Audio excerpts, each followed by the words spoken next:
ఆదివారం జలపల్లిలోని ఇంట్లో గుర్తు తెలియని 10 మంది వ్యక్తులు దాడి చేశారని పహాడి షరీఫ్ పోలీసులకు ఫిర్యాదు చేశారు మంచు మనోజ్. ఫిర్యాదు కాపీలో మంచు మనోజ్ ఇలా పేర్కొన్నారు.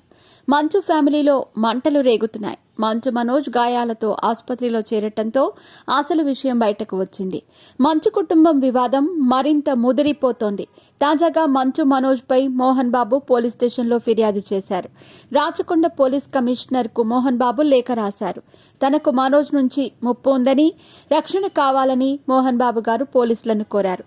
పరస్పరం ఒకరిపై ఒకరు ఫిర్యాదు చేసుకున్నారు. మంచు మోహన్ బాబు మనోజ్ తనకు కొడుకు నుండి ప్రాణహాని ఉంది అంటూ రాచకొండ కమిషనర్ కు ఫిర్యాదు చేశారు మోహన్ బాబు. మీ పెట్స్ కి గ్రూమింగ్ నుంచి బర్త్డే సెలబ్రేషన్స్ వరకు అన్నింటిలో మంచి ఆఫర్స్ ని మాయా టైల్స్ అండ్ ట్రయల్స్ వారు మీ ముందుకి తీసుకుని వచ్చారు. ఎక్కడో కాదు, మన బాజ్పల్లిలో. Phone number 8985555318.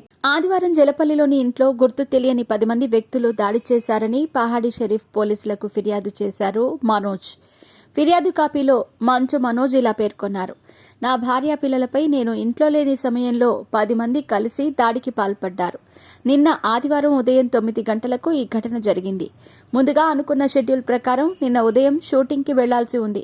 నేను ఇంట్లో లేను అనే సమాచారం తెలుసుకుని నా భార్య పిల్లలపై దాడికి పాల్పడ్డారు అని పేర్కొన్నారు మనోజ్. కానీ నేను షూటింగ్ రద్దు చేసుకుని అప్పటికే ఇంట్లో ఉన్నాను. దుండగులను పట్టుకునే క్రమంలో నాకు గాయాలయ్యాయి. వెంటనే నా భార్యను తీసుకుని హాస్పిటల్కి వెళ్లాను. నిన్న రాత్రి ఇంటికి తిరిగి వెళ్లి చూసేసరికి ఇంట్లో సీసీటీవీ ఫుటేజ్ మొత్తం కూడా లేకుండా చేశారు. విజయ్ రెడ్డి, కిరణ్ కలిసి సీసీటీవీ ఫుటేజ్ మాయం చేశారు.